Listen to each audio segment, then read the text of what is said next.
दोस्तों, यह कहानी आपके दिल को छू लेगी। एक खूबसूरत शहर की लड़की ने गांव के फौजी लड़के को अपना दिल दे दिया। फिर जो हुआ वो ना उस लड़के ने सोचा, ना उस लड़की ने और ना ही पूरे गांव ने। यह सिर्फ दो दिलों की प्रेम कहानी नहीं है, यह उस इंतजार की दास्तान है जो हर मुलाकात के साथ और गहरा होता गया। यह उस वादे का दर्द है जो गोली लगने के बाद भी जिंदा रहा, और जब मौत सामने थी तब भी वो अपने प्यार के लिए यमराज से लड़ गया। क्योंकि यह कोई साधारण मोहब्बत नहीं, यह है फौजी वाला प्यार। और फौजी का प्यार कभी अधूरा नहीं रहता। कभी कभी एक मुलाकात जिंदगी की सबसे खूबसूरत कहानी बन जाती है। बात 2 साल पुरानी है। कविता, एक शहर की पढ़ी लिखी लड़की, कॉलेज की छुट्टियों में अपने गांव लौटी थी। गांव का नाम था सीतापुर, एक छोटा सा सादगी भरा गांव, जहां की मिट्टी में अपनापन और प्यार की खुशबू बसी थी। हर गली, हर मोड़ जैसे बचपन की मीठी यादें समेटे हुए थे। कविता को थोड़ी शांति चाहिए थी, थोड़ा सुकून, थोड़ा आराम। मगर उसे क्या पता था कि इस बार गांव में उसकी किस्मत उसका इंतजार कर रही है। उसी समय गांव में एक शादी का माहौल था। चारों ओर हल्दी, मेहंदी, गीत और रिश्तेदारों की चहल पहल। हर घर में रंग बिरंगी साड़ियां लहराती, ढोलक की थाप गूंजती और शादी की तैयारियां अपने शबाब पर थीं। कविता अपनी सहेलियों के साथ पंडाल के एक कोने में बैठी मेहंदी लगवा रही थी। उसके गालों पर हल्दी की हल्की चमक, बालों में गजरा और आंखों में हंसी की रौनक थी। तभी सामने से एक लड़का धीरे धीरे चलता हुआ आया। लंबा कद, सीधी चाल, आंखों में आत्मविश्वास और सीने पर वर्दी की शान। वो था राजवीर ठाकुर, जो आर्मी में पोस्टिंग के बाद पहली बार छुट्टी पर गांव आया था। जैसे ही उसकी नजर कविता पर पड़ी, वह वहीं ठहर गया। शोरगुल के बीच भी जैसे वक्त रुक गया हो। कविता की मुस्कान, उसके गालों की चमक, कुछ ऐसा जादू था उस पल में। राजवीर को पहली बार लगा, काश यह मेरी हो। कविता ने भी उसे एक नजर देखा और फिर शर्मा कर नजरें झुका ली। मगर उस एक नजर में जैसे दिल की जुबान बोल गई। अगले 2 दिन शादी का माहौल और भी रंगीन हो गया। मगर उन रंगों में अब कुछ और भी घुल गया था। एक अनकही, अनदेखी मगर महसूस की जाने वाली मोहब्बत। वह बोला, अगर मैं फिर लौट कर आया तो क्या तू मेरा इंतजार करेगी? कविता ने पलकें झुकाई, उसकी आंखों में देखा और हल्के से मुस्कुराते हुए बोली, इंतजार तो मैं अभी से शुरू कर रही हूँ। बस यहीं से उनकी प्रेम कहानी की असली शुरुआत हुई। गांव में धीरे धीरे ये बात फैलने लगी, मगर किसी ने विरोध नहीं किया। क्योंकि राजवीर एक फौजी था, ईमानदार, बहादुर और गांव का गर्व। और कविता, गांव की सबसे प्यारी और सुसंस्कारी लड़की। कुछ ही हफ्तों में दोनों की सगाई हो गई। गांव के मंदिर में सादगी से मगर दिल को छू लेने वाली रस्मों के साथ। मगर सगाई के अगले ही दिन राजवीर को फिर सरहद पर लौटना था। विदा लेते वक्त कविता ने उसका हाथ पकड़ा और कहा, एक वादा करो, हर खत में मेरा नाम लिखोगे। राजवीर ने उसकी आंखों में देखा और बोला, हर गोली चलने से पहले तेरा चेहरा याद करूंगा। हर सांस के साथ तुझसे मिलने की दुआ करूंगा। और फिर वह चला गया। पीछे छोड़ गया एक तस्वीर, कुछ चिट्ठियां और एक लंबा इंतजार। राजवीर का तबादला कश्मीर की एलओसी पर हुआ। वहां ठंडी रातें, बर्फ, दुश्मन और मौत हर वक्त साथ रहते थे। उसका हर दिन बंदूक के साथ शुरू होता और उसी के साथ खत्म। मगर जीने की वजह थी कविता की चिट्ठियां, वो तस्वीरें और वो वादा। एक बार उसके साथी मोहित ने पूछा, कभी डर नहीं लगता? राजवीर मुस्कुराया और बोला, जब कोई तेरा इंतजार कर रहा हो तो डर नहीं लगता, बस जिम्मेदारी का एहसास होता है। कश्मीर की बर्फीली सरहद पर 8 महीने बीत चुके थे। दिन भर निगरानी, रात भर पहरा, ना नींद पूरी, ना भूख की खबर। मगर जब भी मन भारी होता, वो एक तस्वीर निकालता, कविता की हंसी वाली तस्वीर, जिसके पीछे लिखा था, तेरी चाय इंतजार कर रही है। उस तस्वीर को सीने से लगाकर वह आंखें बंद कर लेता, जैसे उसकी हंसी में गर्माहट मिलती, जैसे उसके अक्षरों में जिंदगी दिखती। मगर एक रात सब कुछ बदल गया। बर्फ गिर रही थी, सब सामान्य लग रहा था। तभी वायरलेस पर खबर आई, दुश्मनों की घुसपैठ। राजवीर अपनी टीम के साथ सबसे आगे था। गोलियों की बारिश, धमाके, चीखें। मगर उस आग के बीच राजवीर ने 3 जवानों की जान बचाई। तभी एक गोली उसके कंधे में लगी, वो गिर पड़ा। हाथ में वही तस्वीर थी, आंखें खुली थी, मगर शरीर अब साथ नहीं दे रहा था। उसे तुरंत अस्पताल ले जाया गया। हालत नाजुक थी। डॉक्टरों ने कहा जान बची है, मगर खतरा अभी टला नहीं। राजवीर ने किसी को कुछ नहीं बताया, ना अपनी यूनिट को, ना घरवालों को, ना कविता को। वो नहीं चाहता था कि उसका दर्द किसी की कमजोरी बने। उधर कविता हर रोज अपने आंगन की पुरानी बेंच पर बैठती, आसमान को देखती और एक ही सवाल पूछती, कब आएगा तेरा खत राजवीर? कब मिलेगी वो चाय वाली बात? डाकिया रोज आता, सिर झुकाता और कहता, नहीं आई चिट्ठी बिटिया। कविता मुस्कुरा देती, मगर उसकी मुस्कान में इंतजार की थकान थी। आंखें नम, मगर मन कहता, कल शायद जरूर आएगा। गांव वालों ने धीरे धीरे बातें शुरू कर दी, इतनी सुंदर लड़की कब तक इंतजार करेगी? रिश्ते आने लगे। कुछ लोग उसकी माँ को समझाने लगे, फौजी तो रोज मरते हैं, इसका क्या भरोसा? मगर कविता अपने सिंदूर को देखती और कहती, यह सिर्फ रंग नहीं, मेरा यकीन है, और इसे मिटाने की इजाजत किसी को नहीं। फिर एक दिन दोपहर को कविता की माँ आंगन में काम कर रही थी। तभी बाहर से आवाज आई, काका देखो तो कौन आया। सड़क के मोड़ पर एक मोटरसाइकिल रुकी। वर्दी में एक जवान उतरा, चेहरे पर धूल, आंखों में आंसू और माथे पर वही तेज राजवीर। किसी ने चिल्लाया, कविता! वो वहीं खड़ी थी। अगले ही पल दौड़ पड़ी, जैसे कोई तूफान उसे खींच रहा हो। सीधे उसके सीने से लग गई। ना रोई, ना बोली, बस उसकी धड़कन सुनती रही।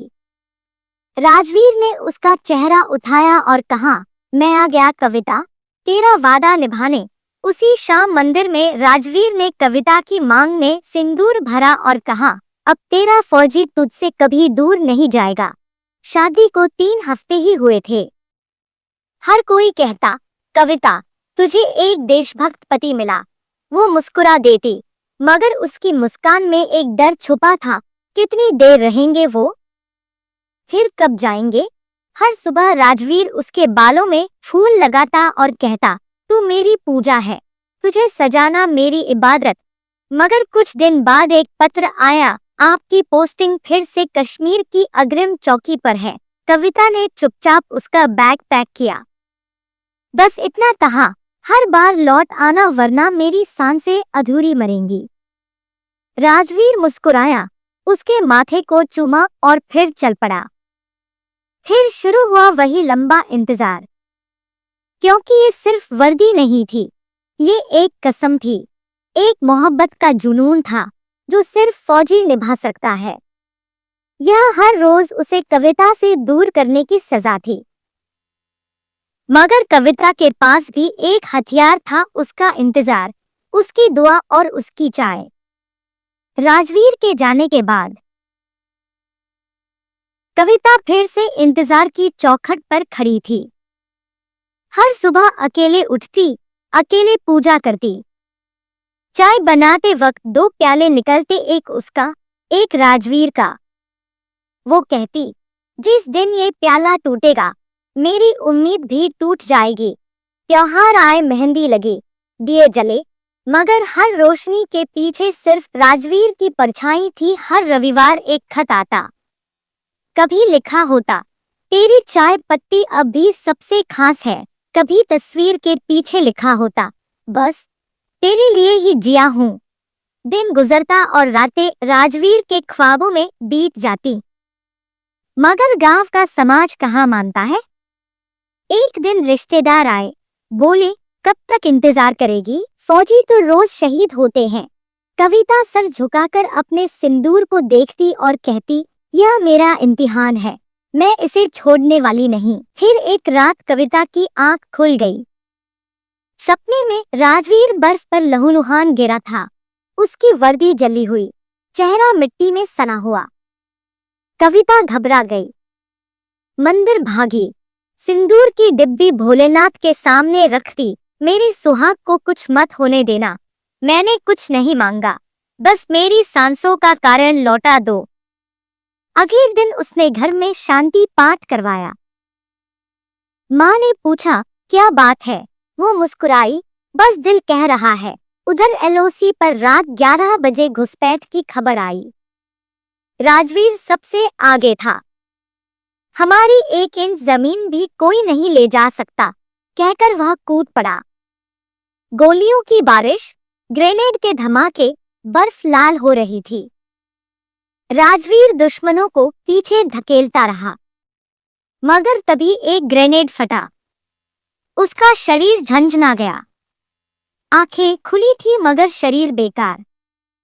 साथी जवानों ने उसे खून से लथपथ बेस तक पहुंचाया। फिर एयरलिफ्ट करके दिल्ली के मिलिट्री हॉस्पिटल ले जाया गया। उसके शरीर में गोलियां थी, दिमाग पर गहरी चोट। डॉक्टर बोले, अभी जिंदा है, मगर अगले 72 घंटे नाजुक हैं। उधर गांव में डाकिया आया। उसके हाथ में राजवीर का खत था। कविता के हाथ कांपे। उसने खत खोला। लिखा था, अगर यह खत तुझे मिल रहा है तो शायद मैं तुझसे दूर जा चुका हूं, मगर तू रोना मत। चाय की खुशबू में मैं रहूंगा, तस्वीर में जिंदा रहूंगा। कविता जमीन पर बैठ गई, चिट्ठी सीने से लगाई और चीख पड़ी, नहीं, तुम झूठ बोल रहे हो, तुम ऐसे नहीं जा सकते। तभी फोन बजा। स्क्रीन पर लिखा, इंडियन आर्मी। कविता ने कांपते हाथों से फोन उठाया। दूसरी ओर से आवाज आई, मैम, राजवीर घायल है, हालत नाजुक है, मगर जिंदा है। कविता चीखी, मतलब सांसें चल रही हैं ना? जी, मगर अगले कुछ घंटे बहुत जरूरी है। कविता ने उसी वक्त ट्रेन पकड़ी। हर स्टेशन, हर सीट पर बस एक याद, पहली मुलाकात, पहला खत, पहली चाय, और वो गाना, तेरे लिए ही जिया मैं। दिल्ली पहुंची तो सूरज कोहरे में छिपा था, मगर उसके दिल में एक रोशनी थी। बस एक बार उसका चेहरा देख लूं। मिलिट्री हॉस्पिटल के गेट पर खड़ी थी। आंखों में रात की नींद नहीं, पैरों में सफर की थकान, मगर दिल उस वादे से बंधा था। बेउड नंबर 7, यही उसका पता था। हर नर्स, हर डॉक्टर से एक ही सवाल, वो ठीक है ना? मेरा चिट्ठियों वाला फौजी। एक नर्स मुस्कुराई, जो हर खत में चाय की बात करता था। हाँ, वो यही है, मगर बेहोश है। कविता ने खिड़की से झांका। राजवीर वही था। ऑक्सीजन मास्क, पट्टियों से बंधा शरीर, सुइयों वाले हाथ, मगर चेहरा शांत, जैसे कह रहा हो, देर हुई, मगर मैं आ गया। डॉक्टरों ने कहा, अगले 24 घंटे में जवाब नहीं दिया तो कोमा का खतरा है। कविता मंदिर गई, सिर झुकाया, बस मेरी मांग का सिंदूर अधूरा मत करना भोलेनाथ, इस बार मुझे पास कर दो। रात 2 बजे कविता चाय लेकर आई। नर्स से बोली, यह वही चाय है जो उसे सबसे पसंद है, क्या मैं उसे सूंघा सकती हूँ? नर्स ने इजाजत दी। कविता आईसीयू में गई। चाय की प्याली राजवीर के पास ले जाकर बोली, तेरी प्याली आ गई, आंखें खोल, देख, वही स्वाद है। तभी मशीन की बीप बदली। डॉक्टर दौड़े। राजवीर की उंगलियां हिली। होठों से एक शब्द निकला, चाय। डॉक्टरों ने इसे चमत्कार कहा। कविता ने सिर उठाया। यह चाय नहीं, मेरा विश्वास था। 6 घंटे बाद राजवीर ने आंखें खोली। उसकी नजरें कविता को ढूंढ रही थी। वो वही थी, उसके इंतजार की चाय लिए, उसकी जिंदगी बनकर। वही थी, आंखों में आंसू, मुस्कान में वादा। राजवीर ने थके स्वर में कहा, मैं वापस आ गया। कविता ने उसका हाथ थामा। तुम कहीं गए ही कब थे? तू तो हर सांस में यही था। कुछ महीने इलाज चला। राजवीर की एक टांग में फ्रैक्चर, पीठ पर 17 टांके, एक हाथ की नसें सुन्न। मगर फौजी हार नहीं मानता। कविता हर सुबह उसे धूप में ले जाती, कहती, यह उजाला सिर्फ तेरे लिए है। एक दिन अफसरों ने कहा, आप रिटायर हो सकते हैं, अब और खतरा ना लें। कविता ने भी कहा, अब डर लगता है तुझे, हर बार खोने का डर। राजवीर ने उसकी आंखों में देखा, अगर मैं वर्दी छोड़ दूं, तो क्या वही रहूंगा जिससे तूने प्यार किया? कविता चुप रही। कुछ प्यार समझाया नहीं, निभाया जाता है। कुछ समय बाद सरकार ने राजवीर को शौर्य चक्र देने का ऐलान किया। उस दिन वो व्हीलचेयर में वर्दी पहनकर परेड ग्राउंड पहुंचा। मैदान तालियों से गूंज उठा। प्रधानमंत्री बोले, यह सिर्फ फौजी नहीं, हर भारतीय पति का आदर्श है। मगर राजवीर की आंखें भीड़ में कविता को ढूंढ रही थी। वो रोती हुई मगर मुस्कुराती खड़ी थी। कुछ महीने बाद कविता मंदिर गई। भोलेनाथ से बोली, आपने मेरा सुहाग बचा लिया, अब मेरी ममता भी जगा दो। कुछ हफ्तों बाद उसने राजवीर को बताया, हमें अब तेरे जैसा हिम्मत वाला एक और सबूत चाहिए। मैं मां बनने वाली हूँ। राजवीर की आंखें चमक उठी, एक और फौजी आने वाला है। 9 महीने बाद एक नन्हा बच्चा उनकी गोद में था। नाम रखा राजरथ, मतलब राजवीर जैसा राजा जो दिल से जीतता है। राजवीर ने उसे गोद में उठाया और कहा, बेटा, प्यार करना मगर निभाना भी, जैसे तेरी मां ने किया।